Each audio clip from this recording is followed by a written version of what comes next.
So there's been one question that's been important throughout our entire school life, through elementary, through middle school, through high school, through college. It's, how does this class, why do I need this information for the future?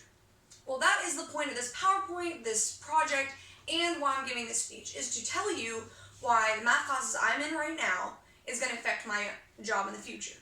So, well, calculus in forensics, since I want to go into forensic pathology. So let's just go over the little basics of forensic first.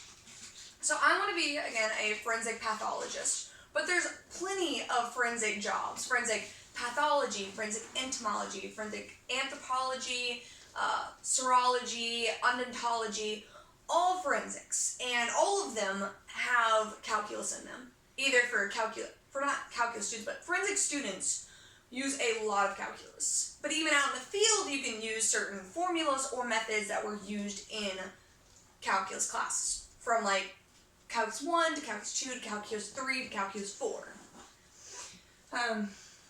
So on with that. Again, like calculus and forensics, there's a bunch of knowledge from the classes that you need.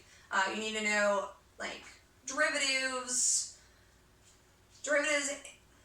integration, use substitution, which is also integration, and rate of change. Rate of change is also in the derivatives, but actually understanding the premise of rate of change is important for forensics, which I'll go into later.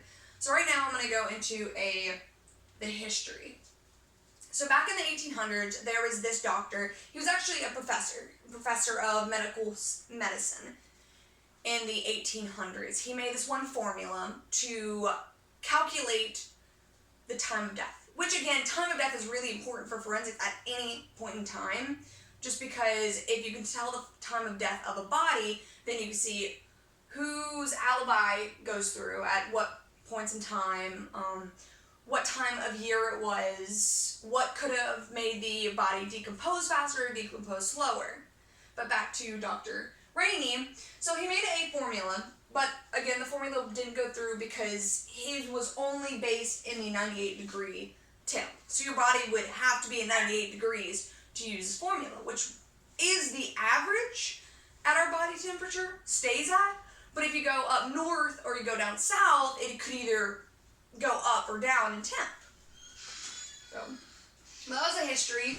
So again, there's a huge formula. Well, we just went over Dr. Harry Rayner's formula, which again cannot be used anymore, or isn't used, since bodies have a lot of regulation in either environment or just environmental aspects or characteristics.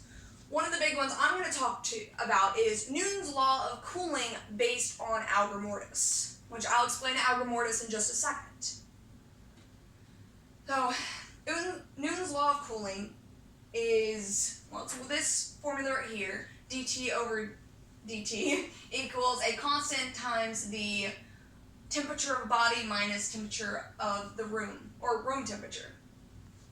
So, algor mortis is based on this. Just to explain, before we go into this whole formula, I want to explain what algor mortis is. Algor mortis is the body temperature, how it changes, how it goes from our normal 98.6 to room temperature. We're not going to go into that right now because I'm just talking about the original law of cooling.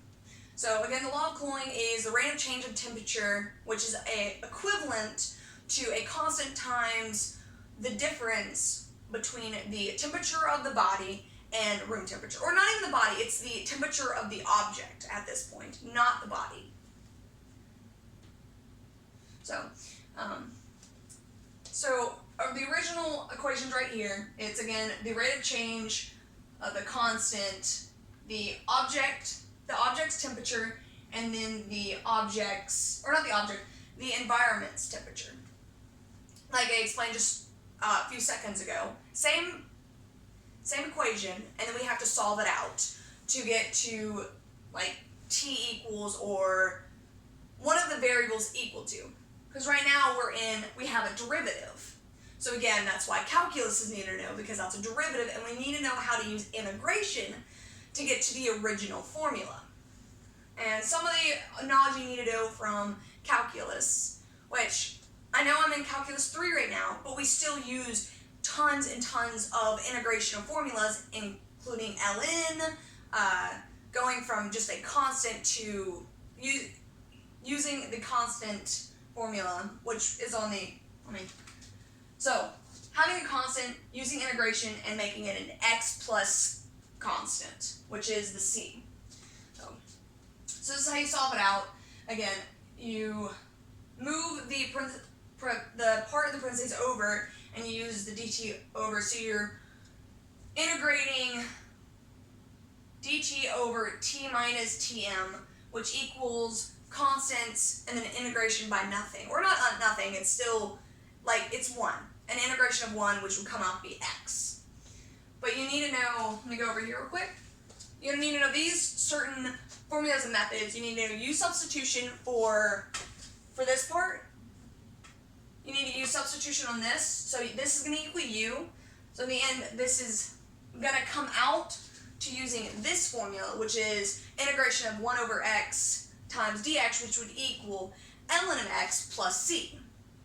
And then on the other side, which is k, integration of 1, it's going to come out to using this formula, which is integration of 1 times dx equals x plus c.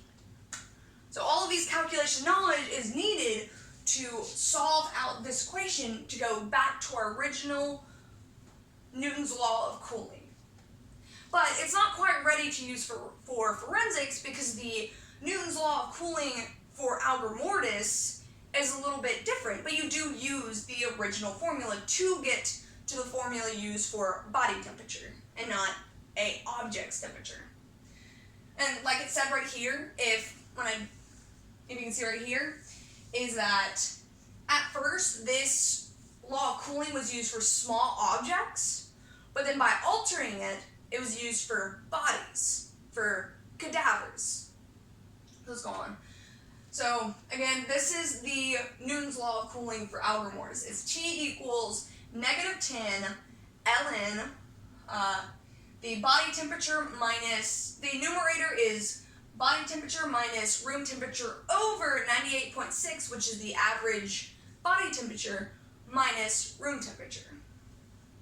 And again, by modifying it becomes and T equals time in hours. T with a subscript of B is the body temperature, and T, a subscript of R, is the room temperature. And that's a breakdown of this formula. Now we're going to go into an example. So example was a business accountant died at work, and it has variables like the body at 10 a.m. was 85.6 degrees Fahrenheit. Then at 12 o'clock, it was 82.6 degrees Fahrenheit. And the room temperature stayed at a consistent 70 degrees Fahrenheit. By using this equation, we just plug it all in. So here's the original, which is T equals -10 ln of T minus room temperature over 98.6 minus room temperature again. So plugging in, the room temperature is 70. So 70 is here and 70 is here. And then at 10 a.m., the body temperature was 85.6. So then calculating that out, the person died about 6 hours ago. 6 hours and 4 minutes ago. And then at noon, after calculating out and plugging everything in, it was I'm not going to go into that, I'll just say the minutes and the hours. So 8 hours and 12 minutes after calculating. So then when they calculated the time of death, it was 3:52 a.m. So all they have to do is subtract the time and see exactly when they died. And they date, time, not seconds, but not date and time, but hour and a minute, not seconds. They were able to find exactly when the person had died. So now, that was one of the formulas that's really big for students, for forensic students that they use. But for now, I'm going to go on to understanding rates.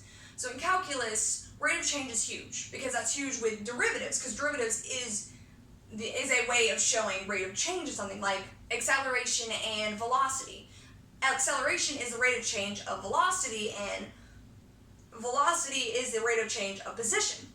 Same thing for many, many other aspects of forensics. It's all about a rate of change. Algor mortis is a rate of change. Livor mortis is a rate of change. Rigor mortis is a rate of change. Insects are a rate of change. And they're all exponential, which I'm going to go into the next slide, going into graphs and talking about the exponential growth of it. So, but that needs to be understood, rate of change of everything, because it's happening at a certain rate with different environmental aspects that would change that rate of change. Because that's like really, really huge in forensic study, because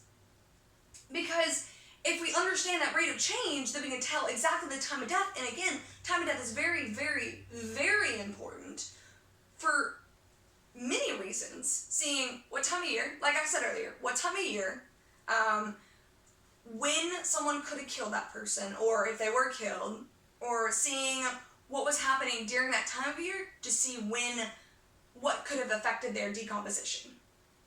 I'm going to go into the next one and talk about the understanding of graphs. So, throughout calculus, we use graphs all the time. There was this one part of calculus where we went over e, logarithms, and ln. And in this section, we went over exponential growth, which this is an exponential growth in a graph. This is population size, though, so it's not on decomposition or any of the variables of decomposition. But this is how most of the variables in decomposition would look, because none of them are going to be at a linear graph, because none of them are nothing is constantly occurring. It's not going to, there's so many variables in the environment that it's not going to stay at a constant linear graph. So, other than that, so I did go over the linear, and so for forensics, in every part of forensics, any job, schooling, and out in the field, there is a ton of mathematics that can be used to make their job easier. Either basic math with algebra, or all the way to calculus with logarithms, derivative, integration, u substitution, and rates of change. I know some supplements, they use algebra for blood splatter, because if they do the trajectory by using law of sine or law of tangent, then they can do the trajectory of blood splatter, which is very important to understand a crime scene. And some others with insects, if they understand their life cycle, then they can tell exactly when the time of death was. And most of this all was gotten from, because a lot of people have done the same projects I've done, because a lot of people want to go into forensics right now, and that one question is, how does calculus affect forensics? Is really important in the field. So I got all of my information from Catherine Lipford, Maj Hamed, and then a professor at a forensic medical school. These are my works cited pages, and that's it. Thank you so much.